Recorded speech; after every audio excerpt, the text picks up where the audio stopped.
This is Creek with At the Table Podcast. Here at the Table Podcast, our goal is to break down scripture and biblical topics to make them easy to understand and inspire conversation that is ultimately glorifying to God. We pray that this content blesses you, challenges you, and edifies you in your faith. So have a seat at the table, and without further ado, let's get into the show.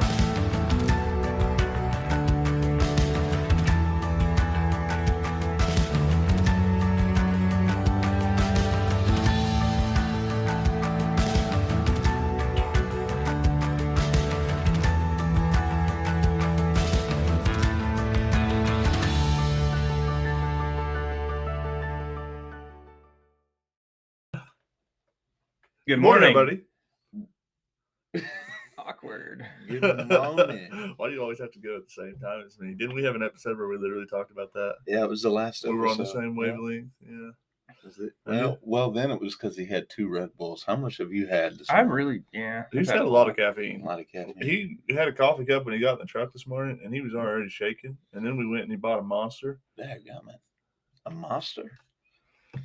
Well, that's bad on Here we go. That's bad, that's bad on the old ticker. There's an entire YouTube series on that Monster. Man. Maybe that's a whole other episode. Yeah. Today we're talking about... We should do an episode on how Monster has the satanic sign on it. I'm pretty sure that's been done to death. Oh, okay. Never mind. I hope that we're not like in some copyright infringement law because Probably. We've spoken ill about sued. Monster. We're gonna get sued. We have 5 followers, and we're going to get He sued drank for- a Monster, so he's endorsed you. We have not. Whoa! Okay. Just- We have no hatred for your company. Just playing. Well, guys, we're going to be starting in on episode 2 of the Snake Crusher series. We're tracing that line to the Old Testament, and where we left off is we've come to the end of the unifying of man at Babel, and the calling of one man, whose name is Abram, and God has chosen this one man, and so we're going to go through his life and track the promise and the prophecy through his life. Is this going to be the guy? Is this going to be the one who's going to come out of the world? He's of the seed of the woman, and he's going to crush the seed of the serpent. Yeah, we heard in the first episode, Genesis 3, where God promises somebody that's going to crush the head of the serpent. And so surely if God chooses somebody, there's a really significant reason for it. Yeah. I think there has been so far. Seed of the woman specifically. Yeah. And so let's go ahead and get into it real quick, because we're going to talk about this blessing, this Eden blessing that gets renewed. It was renewed with Noah, where he's told, go and be fruitful and multiply, fill the earth. And, obviously it doesn't happen like it should. More Eden sin gets involved, more rebellion. But we're going to start in Genesis chapter 12.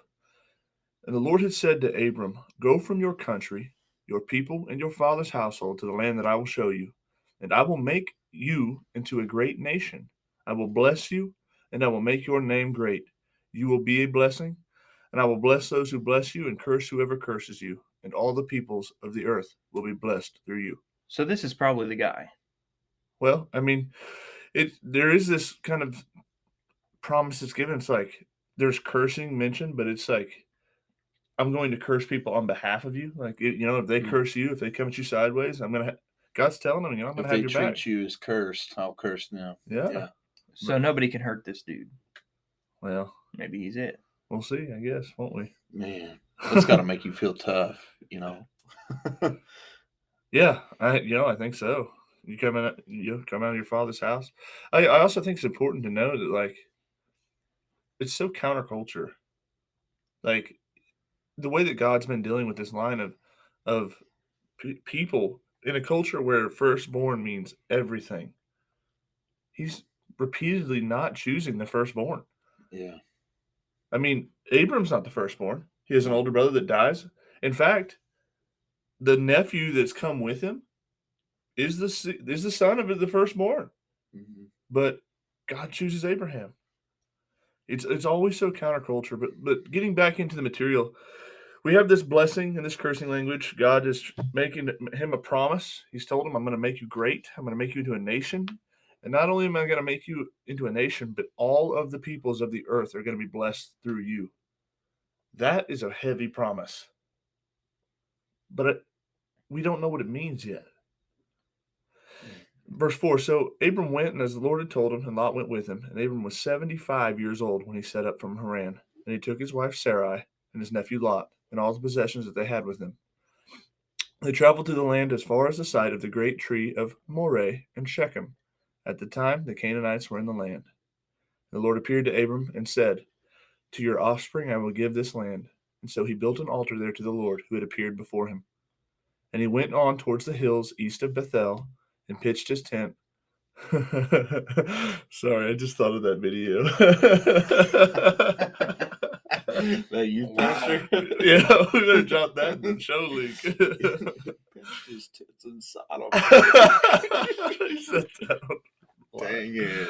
And there he built If you're a- listening to this, buddy, we're sorry. And he pitched his tent east of Bethel and went on west and Ai on the east. And where he built an altar to the Lord, he called on the name of the Lord. And then Abram set out and continued towards the Negev.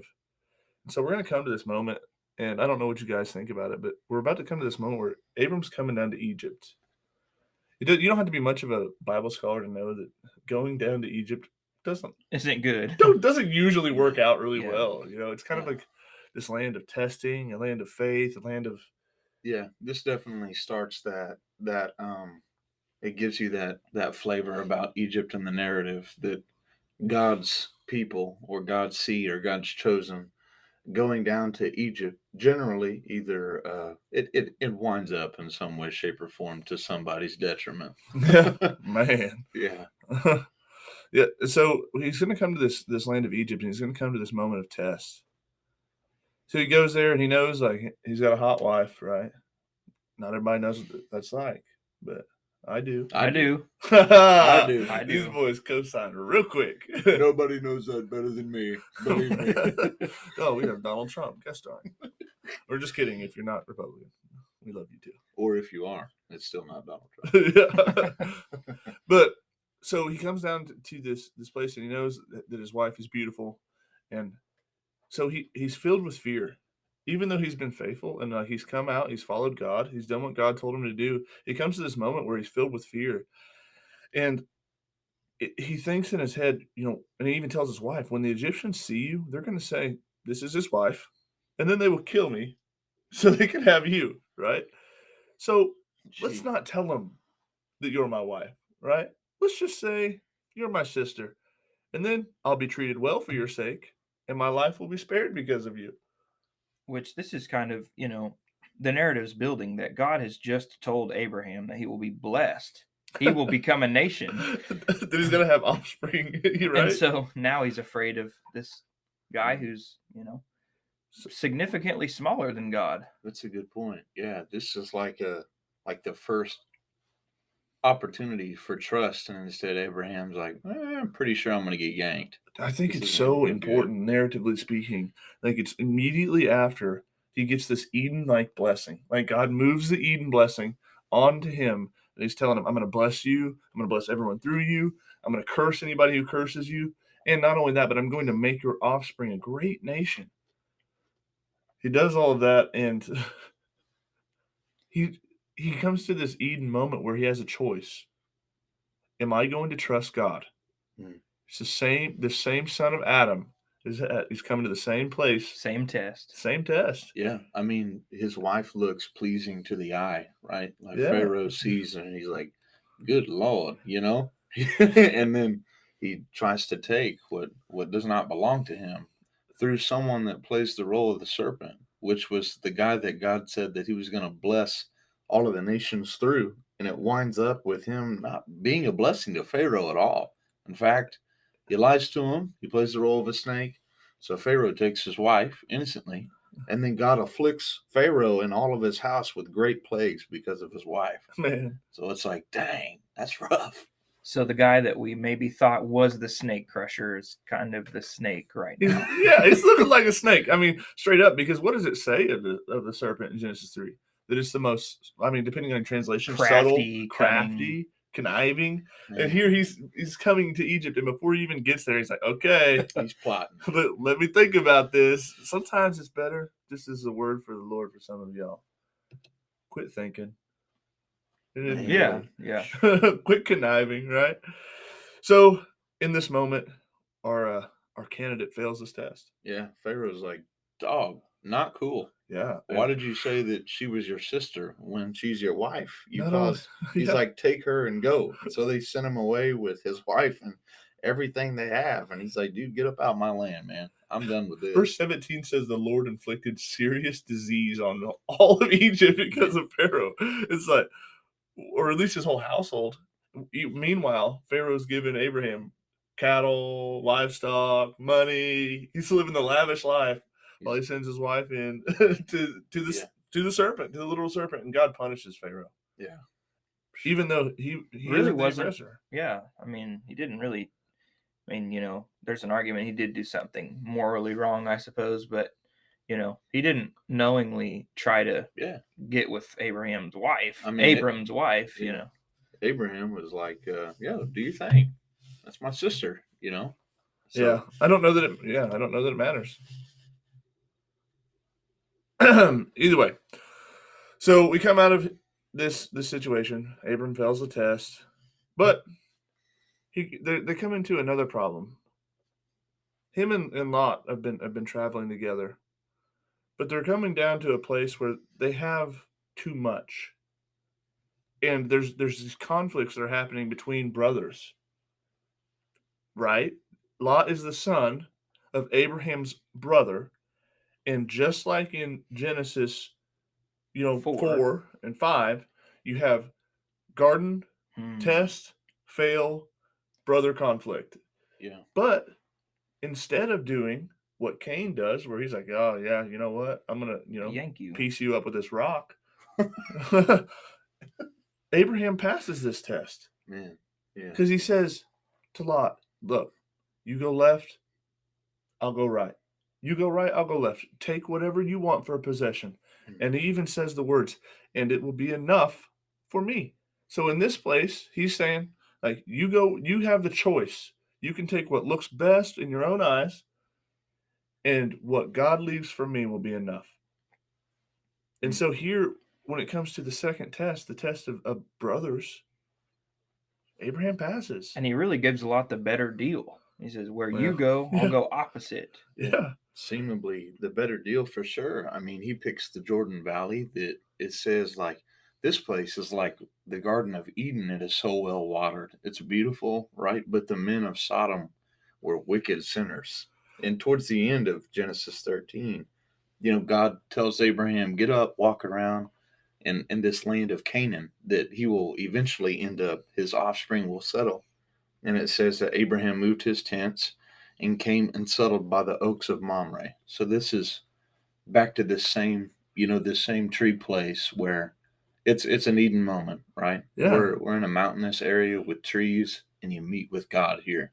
Same like Eden is described to be. Yeah, and the promise too in verse 16, it says, I will make your offspring like the dust of the earth.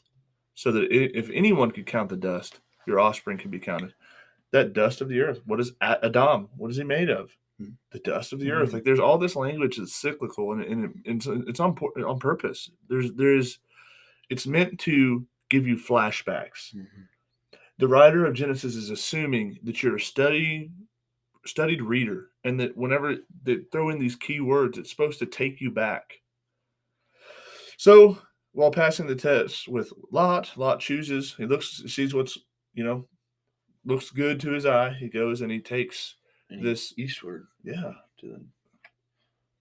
Not solid. Typically in the Bible, not a solid choice. He goes east. Well, really, I mean, where was Adam and Eve sent?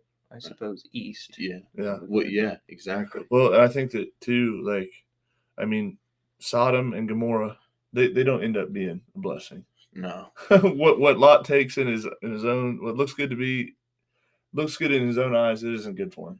right? And in spite of the fact that Abraham's had like pretty rough go in terms of doing the whole imaging thing, he didn't do very well with Pharaoh.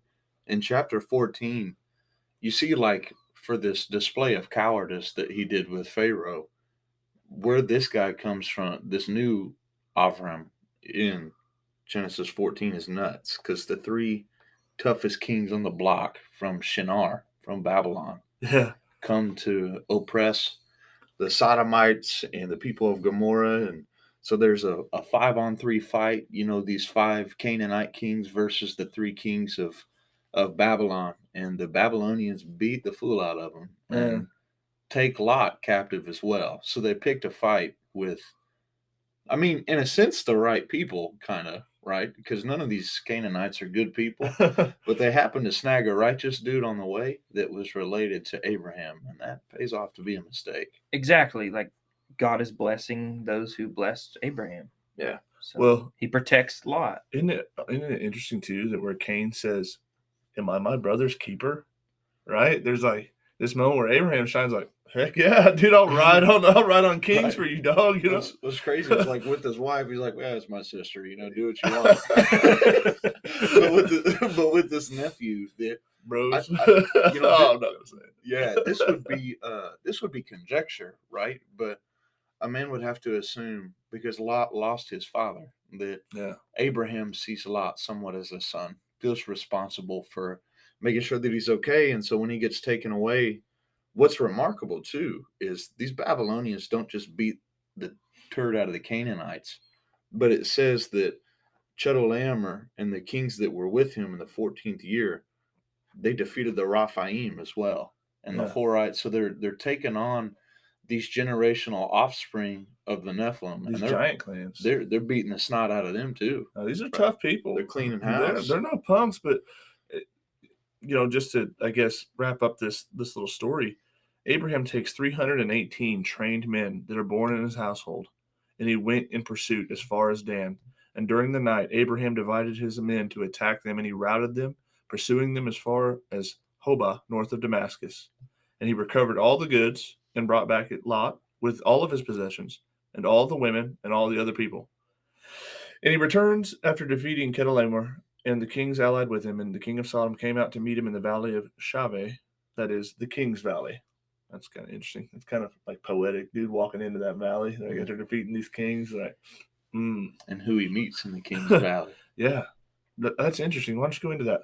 Yeah, so he meets an interesting character by the name of Melchizedek, and Melchizedek is king of Salem. What's interesting is the word Salem here in Hebrew means peace. Yeah. So Melchizedek, king of peace, after this fight comes out to him, and he brings out bread and wine, and he's a priest of the Most High God. And it says, this priest blessed him and said, "Blessed be Avram," or Abram, "by God Most High, possessor of heaven and earth, and blessed be God Most High, who has delivered your enemies into your hand." So he gives him 1/10 of everything. And it's pretty cool. Yeah. Yeah, I think it's important to know, like, in this moment, it's cool because he's paying like a tithe, I guess, for it's helpful for our audience to understand that. Like, he's giving tribute to this priest. Like, so there's this recognizing that God is the one who gave me victory. And I'm going to give what has been given to me back. Yeah. I'm going to make an offering to God. And I think it's important also to know that when these Sodomites and the people of Gomorrah, their kings, they come to Abraham. They're like, "Hey, you know what? You could keep all of the goods. Just give us back our people. You earned that." What does he say? Yeah. He's like, "No, I won't take a thing from you, because you will then be able to say, 'Haven't we made Abraham great?'" Mm-hmm. No. If I'm great, if I succeed, it's because God gave that to me. Right. No one else. What's great too is like in Genesis 15, it starts out with saying, "After these things, the word of the Lord came to Abram in a vision, saying, 'Fear not, Abram, I am your shield and your exceeding great reward.'" So it's like, well, yeah, you are, Man. right after he takes on, 3 kings of Babylon with 312 trained servants. 3 kings and their armies with 312 servants. We don't need to belabor this next story, even though it's really powerful. We have this moment where God in chapter 15, God's going to make another covenant.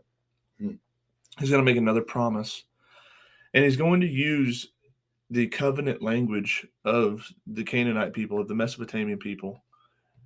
He tells Abram, go get a heifer and a goat and a pigeon, and I want you to divide them in half, cut them in half, put one on one side and one on the other.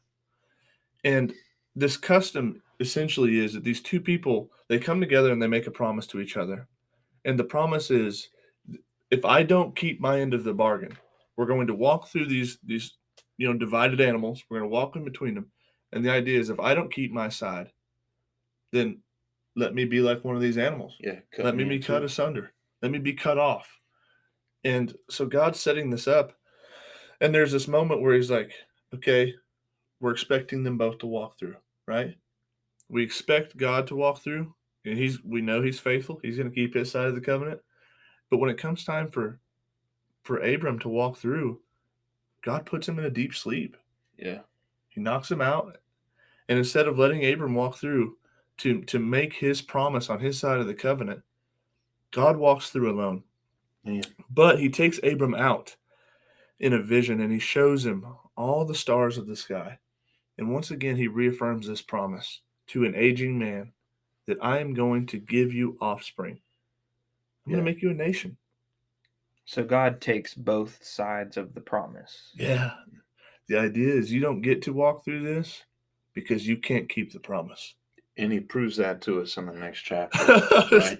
Doesn't ever take very long, does it? It doesn't take long, yeah. I mean, Genesis 6, you have Sarai and Hagar. So Hagar is this Egyptian slave woman that I would assume probably came out as a result of his failing of the last test with Pharaoh. And, Sarai is getting impatient. And so she says, hey, I want some kids. I can't have any. You're no disrespect, buddy, but you're getting up there.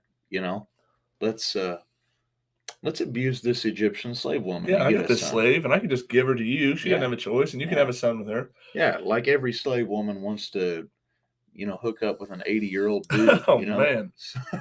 Which there's no law yet, to the T, but this is obviously wrong. Yeah, this is a horrible thing. We know this is wrong. Well, because God promised that Abraham was going to have offspring from his wife. Yeah. He is specific about that. But Sarah gets impatient. She thinks, well, this is kind of from me, right? This person belongs to me.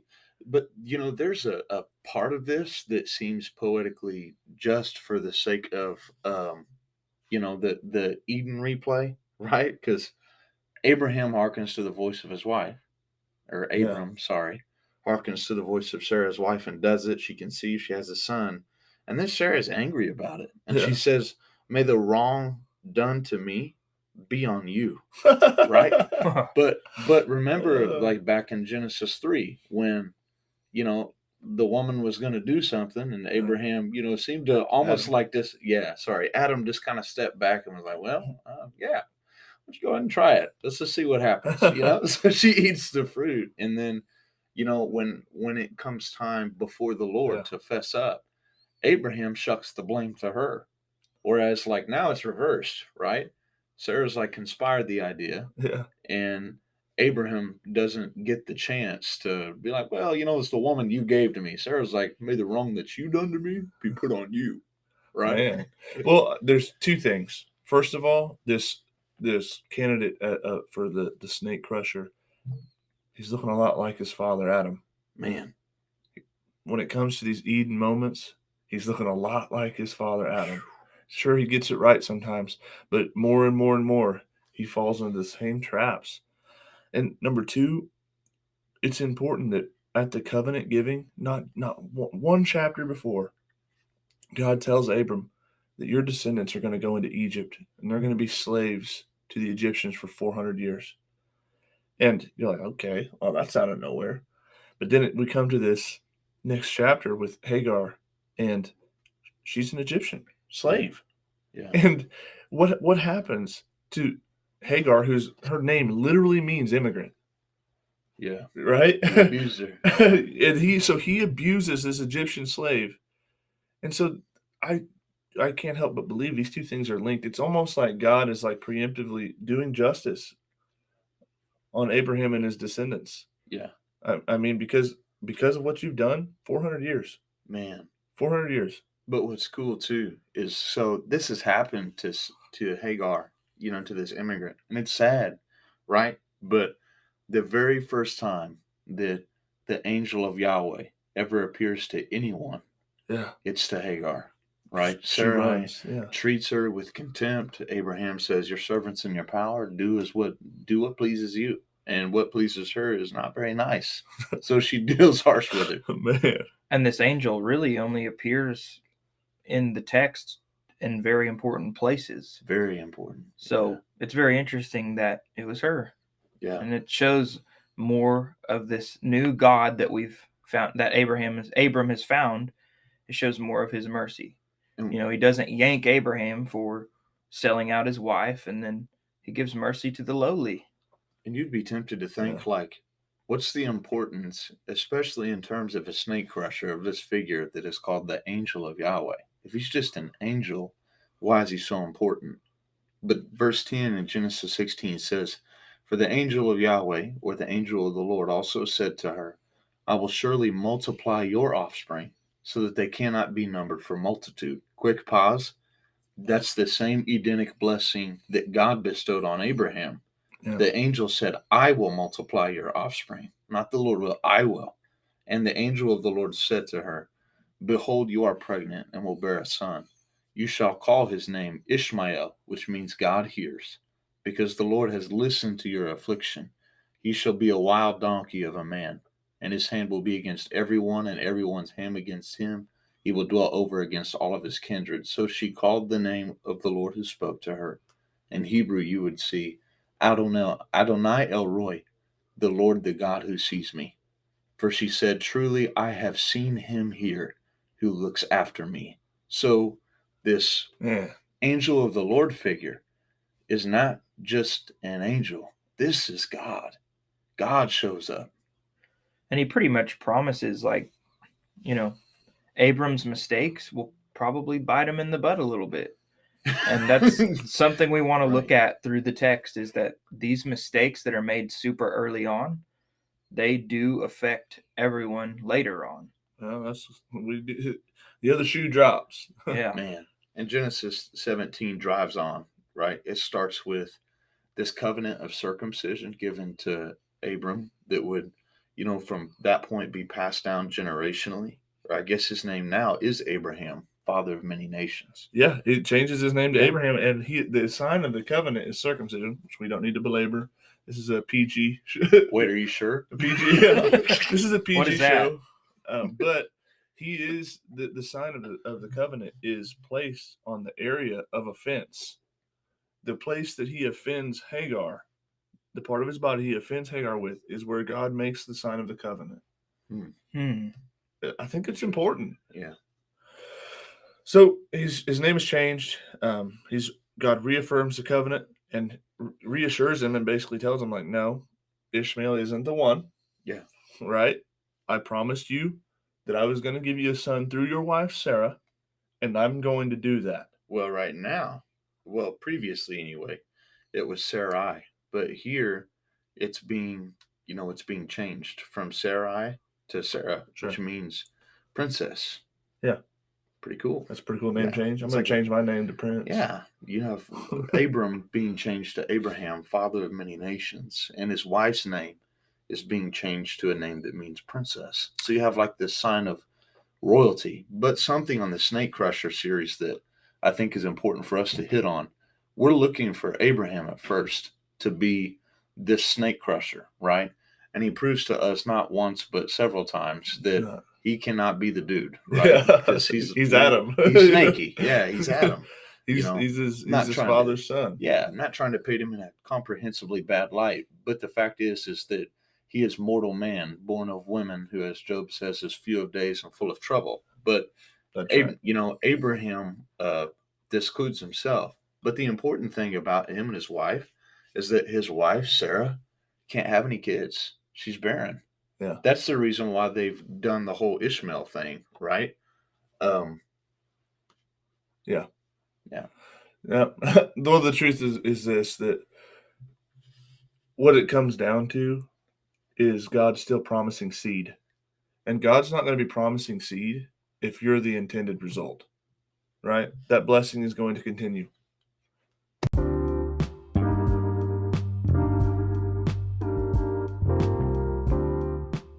This is Creek Without the Table podcast. We pray you're enjoying the show.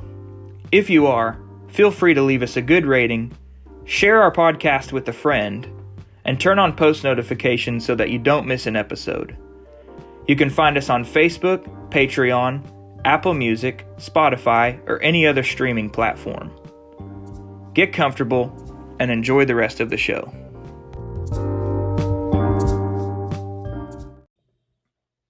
Okay, so circumcision, this new covenant that God speaks of. Then Abraham goes back to the oaks of Mamre, and we are promised a son through Sarah. Yeah. So at the renewing of this covenant, God promises this son, and that this son would be called Isaac, right? We come to this place where Abraham goes, the great trees in Mamre. Just hidden in the Hebrew here is more Eden hyperlinks. Memre means knowledge. So we have a son of Adam at the trees of knowledge, and the Lord appears to him there. Yeah, It says this not in Genesis it says in the cool of the day, right? Well, here it's in the heat of the day. So there's more language that hyperlinks us to. So it's setting us up to know, like, this is a Genesis moment coming up. This is an Eden moment. Pay attention. And Abraham looked up and he saw 3 men standing nearby. And he hurried from the entrance of his tent to meet them, and he bowed down before them on the ground. If I have found favor in your eyes, my Lord, do not pass your servant by. Let a little water be brought, and you can all wash your feet and rest underneath this tree. And let me go get you something to eat so you can be refreshed, and that you can come to your servant. Very well, they said, do as you say. So we have these 3 men. They show up out of nowhere. Abraham seems to recognize and call one of them Lord. Mm-hmm. So there's something different about these 3 men. And he goes and gets this stuff to serve him, and he talks to Sarah. He says, hey, real quick, go get some bread, get some food. I'm going to go get a calf. We're going to get some cheese. We're going to wine and dine these 3 guys. I want to bless them. They need to wash their feet and rest. And he does, and they're sitting there, and they're about to have dinner, and suddenly one of these men asks him, where is your wife, Sarah? Abraham says, she's in the tent. Then one of them said, I will return to you about this time next year, and Sarah, your wife, will have a son. And now Sarah was listening at the entrance to the tent, which was behind him. Abraham and Sarah were already very old and well past the age of childbearing, and so she laughs. And she thought, after I am worn out, and my Lord is old, will I now have this pleasure? Right? Wow. So she questions in herself, like, how could this be possible?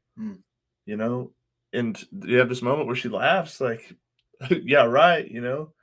But God doesn't deal with her harshly. Yeah. Right? In fact, he says to Abram, like, why is your wife laughing? Abram's like, of course, Sarah's afraid, right? She's like, and she lies. She says, I didn't laugh. yeah.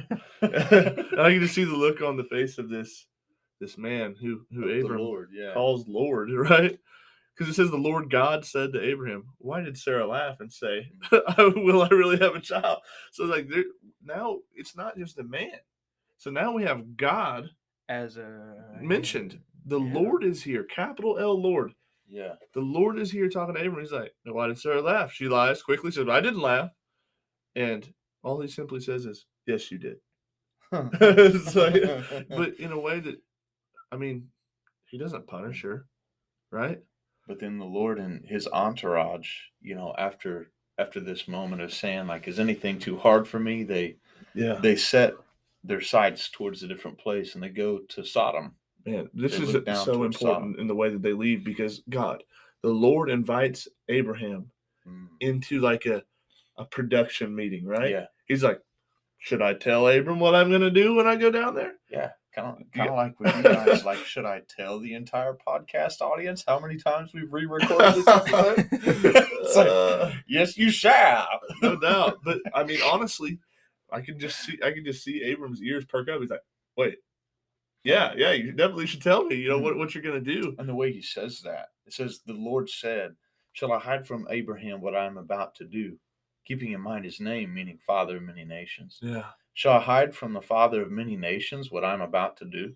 Seeing that the father of many nations shall become a great and mighty nation, and that all of the nations of the earth shall be blessed in him. For I have chosen him, that he may command his children and his household after him to keep the way of the Lord by doing righteousness and justice. Yeah. So the Lord may bring to Abraham what he has promised him. Man, and so good. It is so beautiful. And what we have is this moment where God tells Abraham that the sin of Sodom and Gomorrah has cried out to me. Yeah. It's like the blood of Abel has cried out from the ground. Or the Genesis 6, where the blood of those slain was crying out. We have this moment where God recognizes like the injustice in Sodom and Gomorrah has come to fruition, and I'm coming down from my high place to destroy it.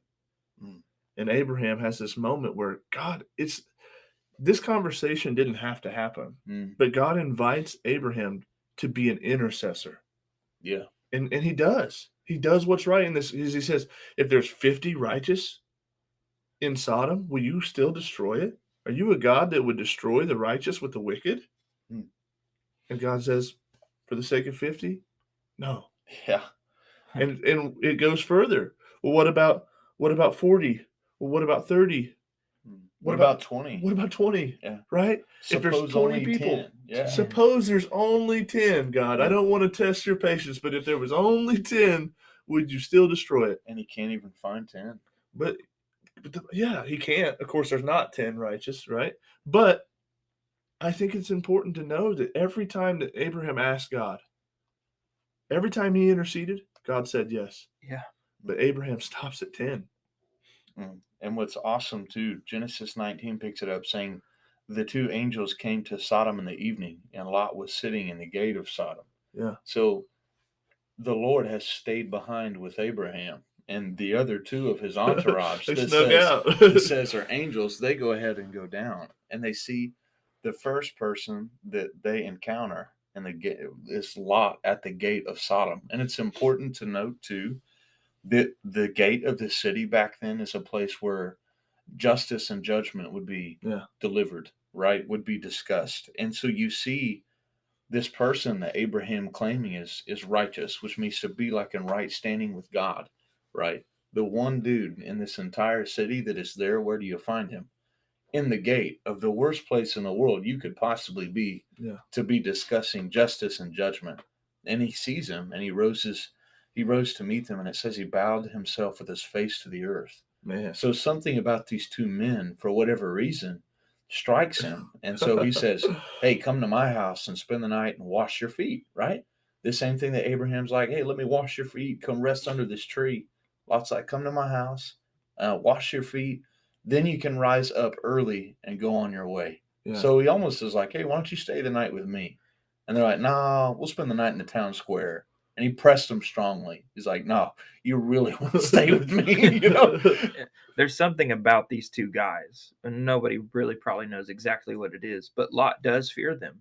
Lot does give them hospitality. Yeah, that's interesting that you say that. Like, physically, something's different with them, right? It calls them men, so they are humanoid or whatever. They're anthropomorphized. I don't know what you would say there. Well, they seem to be, like men, bipedal, that eat with Abraham. That they seem to be very physical.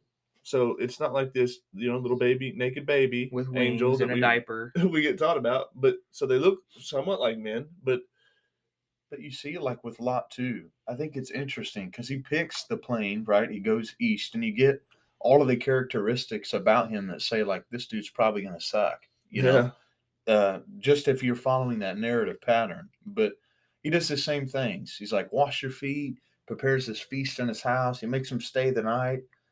But it says before they even lay down, the men of the city, the men of Sodom, both young and old, all of the people to the last man surrounded his house.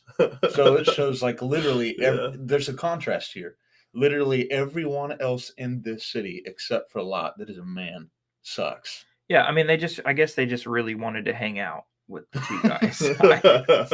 Well, it's almost like Noah, isn't it? Like there's one surrounded by everyone else that's wicked, and the flood is coming, baby. No, you might be onto something there. And they're like, "Hey, where are those two guys at that they came here? Where are they at? We just want to hang out." Lot goes out and like shuts the door behind him. He's like, it's like, no paparazzi here. You almost feel like his hands are spread out over the doors. He's like leaning against the mantle, like. And he says, I beg you, brothers, do not act so wickedly. Because they say specific. Now, ESV, King James is going to say that we may know them. But the men of Sodom want to try to rape these angels. Yeah. This is how wicked they are. Yeah. Right? And he's like, dude, don't do wicked. Right? So you have a preacher of righteousness that stands in between them and this deed saying, do not behave wickedly. Yeah. And they don't listen to him. And so... he's even like, hey, they're under my roof, so give them a break. And they're like, who are you? I mean, since you've got here, you've been trying to think that you're going to be a judge from us. You're not even from here. Dude, Lot fears these men being defiled so much that he's like, yo, I have 2 daughters that are virgins. Man, which is not a good thing. Yeah, no, it's not good. It's not good. It's not good at all, right? But what we do see is like Lot's like, he literally will give anything. And in turn, right, the men tell Lot, like, since you're resisting us, we are going to do worse with you than what we intended to do to them, right? Gosh. Which is a pretty scary thing to think. But these two, air quotes, men that are not men, dude, they save the day. Big time. If I was Lot, I'd be calling out, Abram, where you at, right? buddy? Well, in this case, like God's representatives, are here. And so the men reach out, they bring Lot into the house, they shut the door. Not only do they shut the door, but they strike the men of the city with blindness, small and great.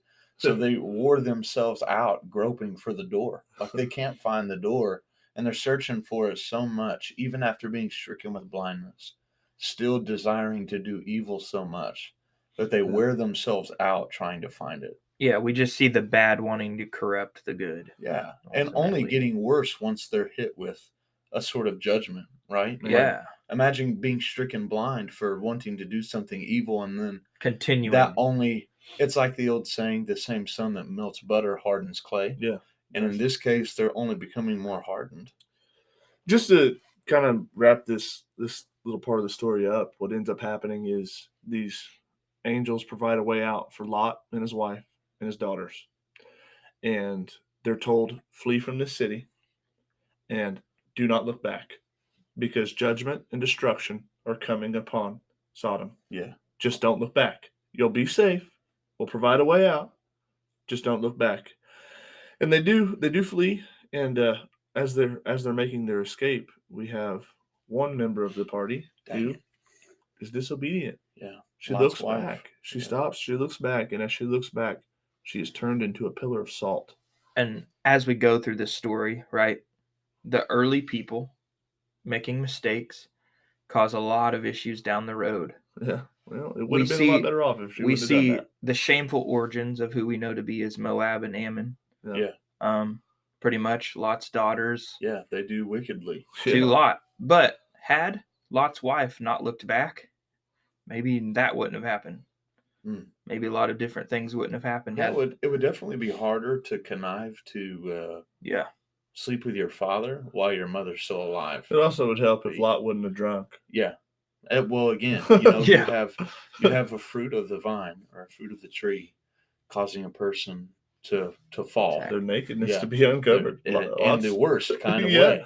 And it's back to this theme, which, not to spoil it if you haven't read the Bible, which you should, but, these two people that come out of this, Ammon and Moab, they become really bad nations. They're rivals to the promised seed. They're not like Lot is, right? Abraham and Lot have a kindred relationship with one another. But one of the first people to take advantage of and harass the Israelites are always the offspring of disobedience. Of rival brothers. Yeah, it's sad. But, moving forward, Genesis 20, we have another testing scene with Abraham. So the last scene we have with Abraham is him being painted in a good light. He's by the oaks of knowledge. He's the He's intercessor. by the trees of knowledge, so to speak. He plays the role of an intercessor. Yeah. God invites him to that place, and then Lot showcased as being pretty solid and then kind of sucking again at the end of the story. And then you have Abraham journeying towards the territory of the Negev in Genesis 20, and he sojourned in Gerar. So Gerar is like the land of the Philistines, and Abimelech, king of Gerar, is like, who is that chick that you're traveling with? Keep in mind, she's like really And old. Abram says, Most people don't know what it's like to pregnant. have a wife that fine, but I do. Me too. Yeah, me too. He was last. In verse 2, I think it's so funny because Abraham says to his wife, like, say, we're going to do this thing again, right? You're going to be my sister. I can just hear what Abraham tells Abimelech. She's my sister. Sarah's looking at him like, dude, for real? What's so crazy is that, so God deals differently with him than he does with Pharaoh. Yeah. Verse 3 says, but God came to Abimelech in a dream by night and said to him, behold, you are a dead man because of the woman you have taken, for she is a man's wife. And Abimelech hadn't touched her, right? So he says, Lord, will you kill an innocent people? Didn't he deceive me, saying that she is my sister?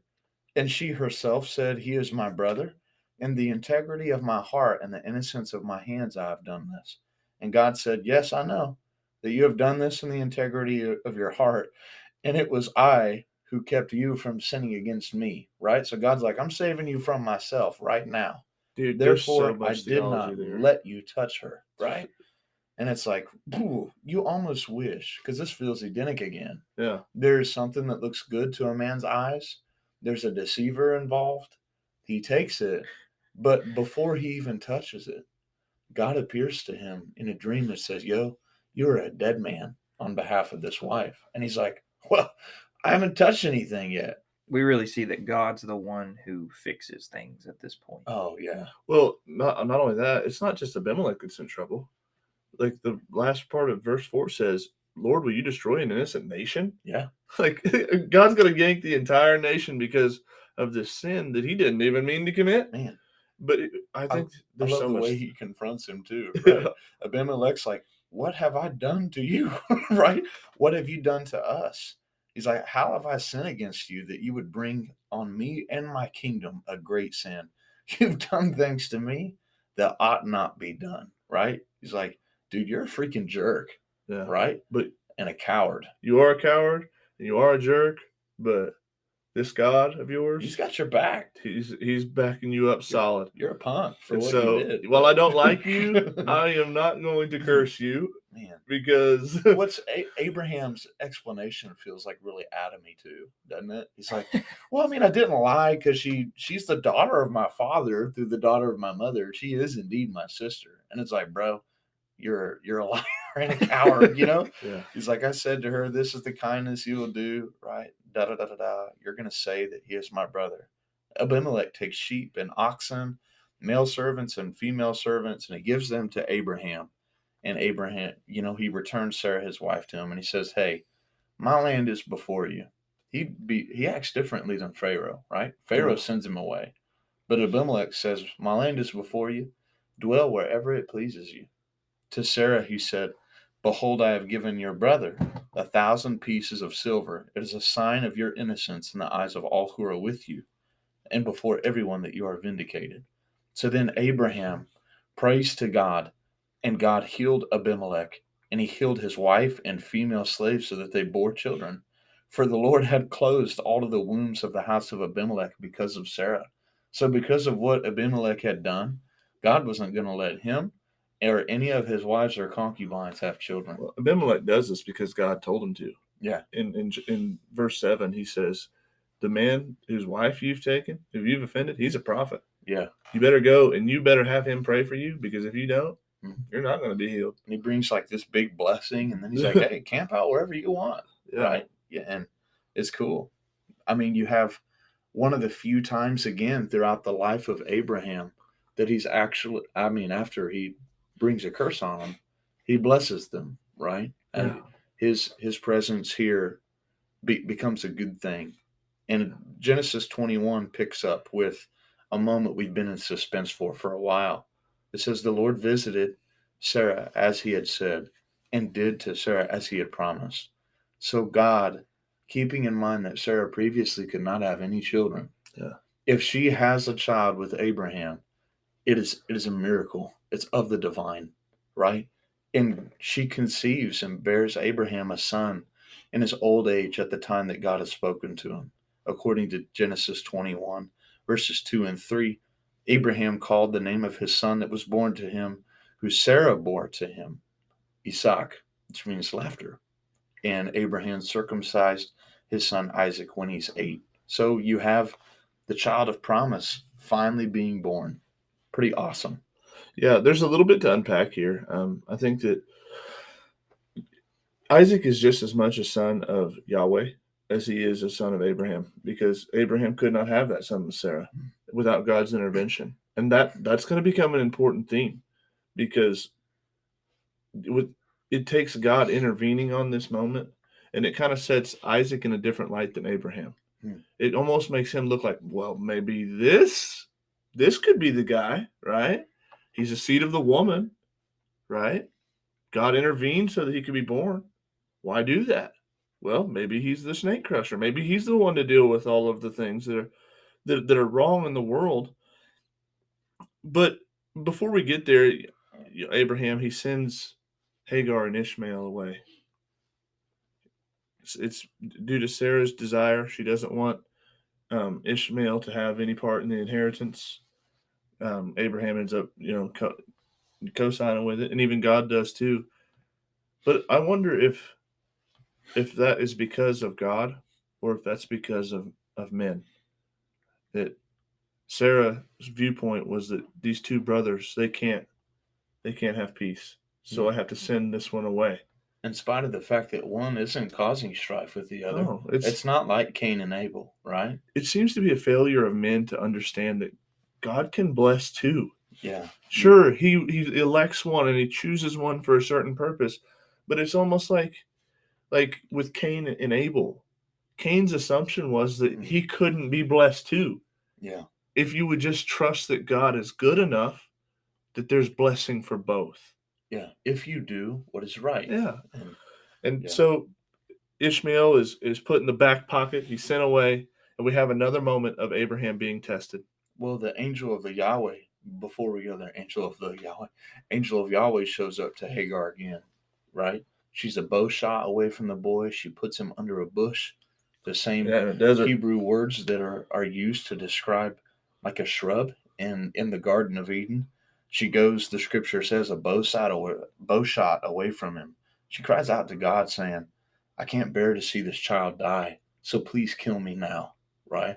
I don't want to see him die.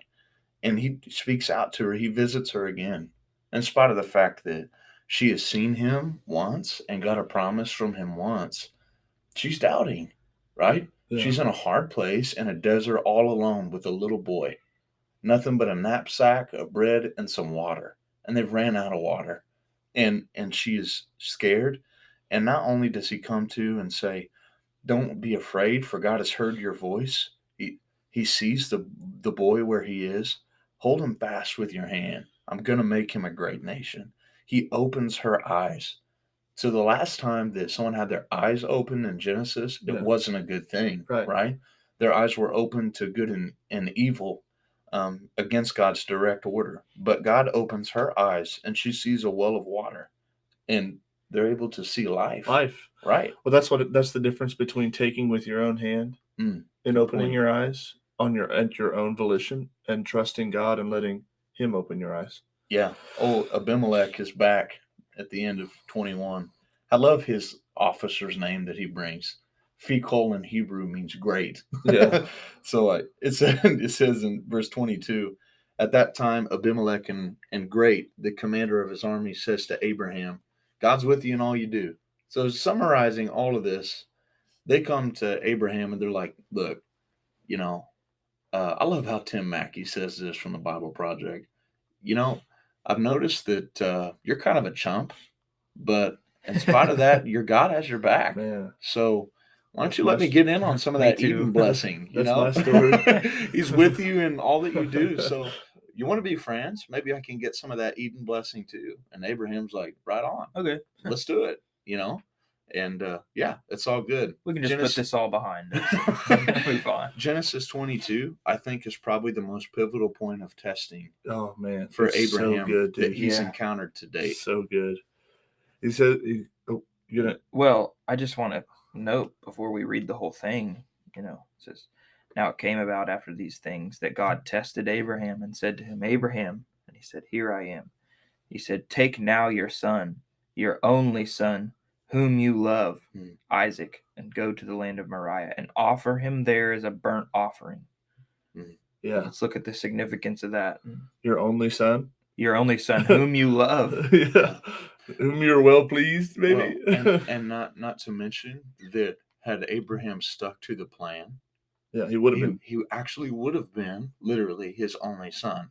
Not just his only son in the way that his other one has been exiled into the desert, right? But Isaac would have been the only one. But he comes back. You read Moriah and you think like, well, that's not super familiar.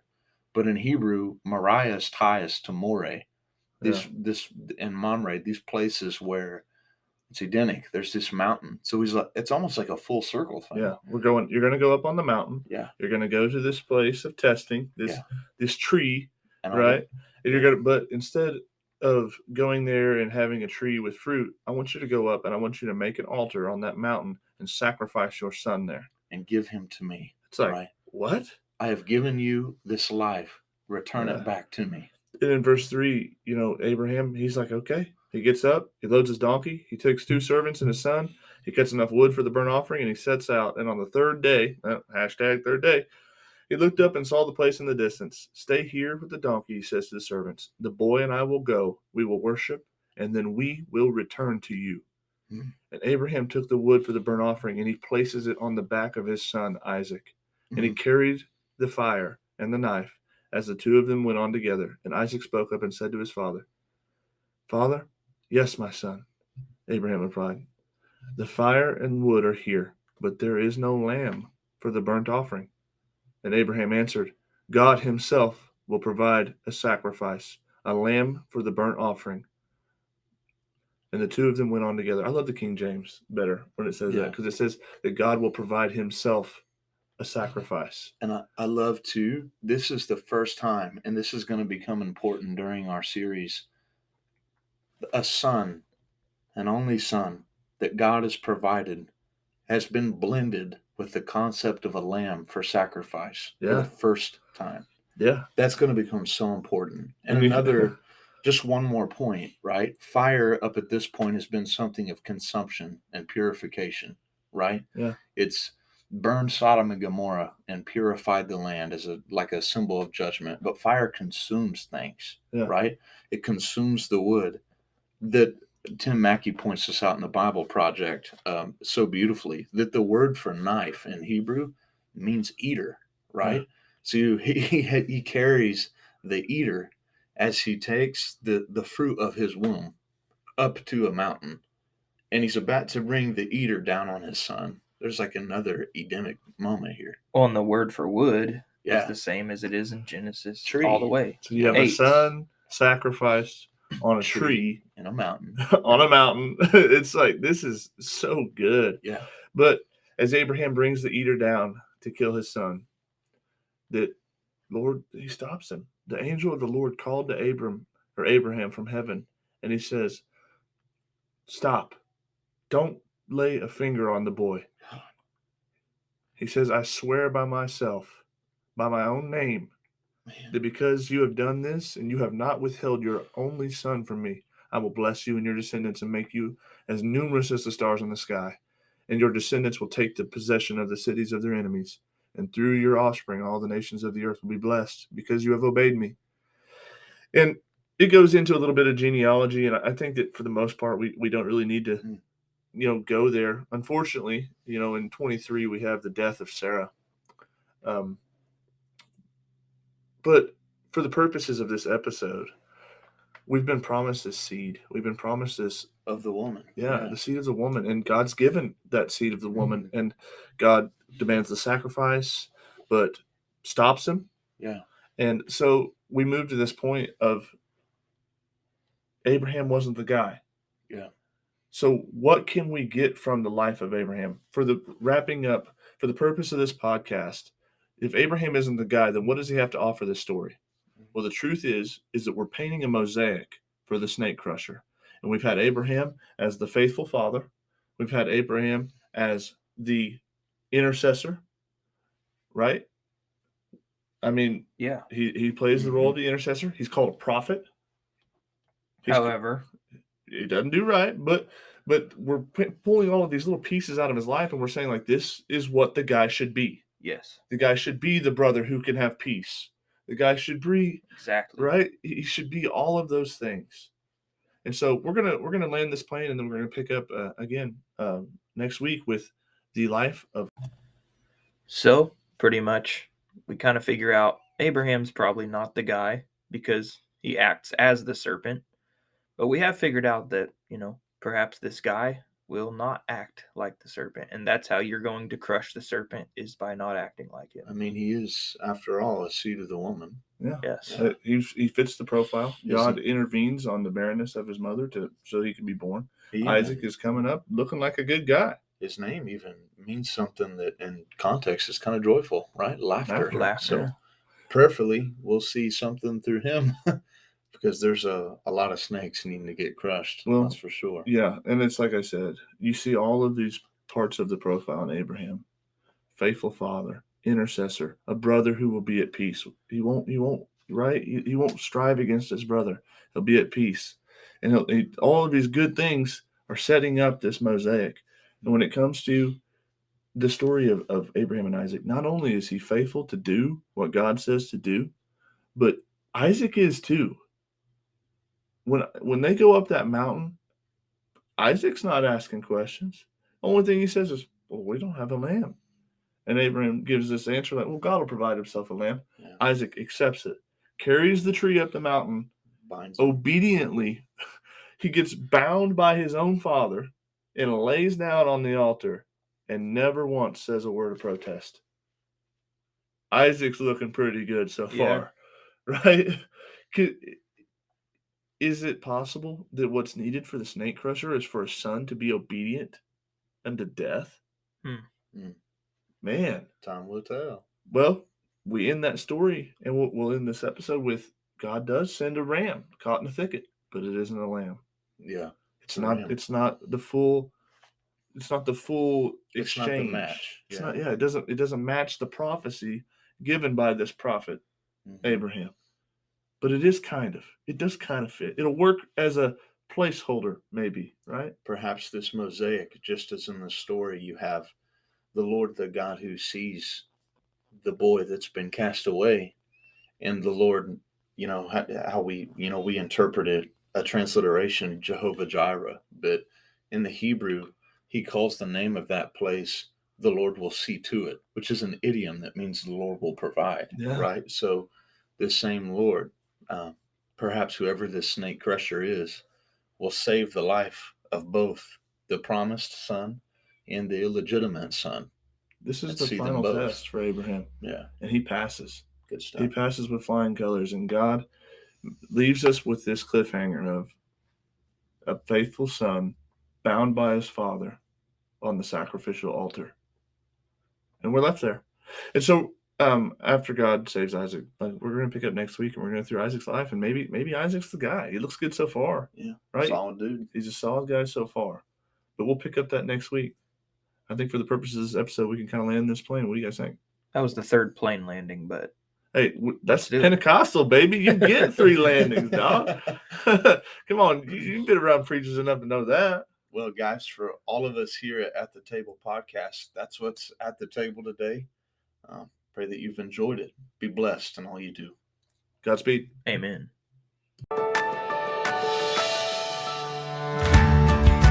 Thank you for listening to another episode of At the Table Podcast. We hope you have been blessed by the content of the show. If you enjoyed, subscribe and give us a like on Facebook. If you want to support the podcast, go to our Patreon at The Table Podcast. Until next time, thank you and God bless.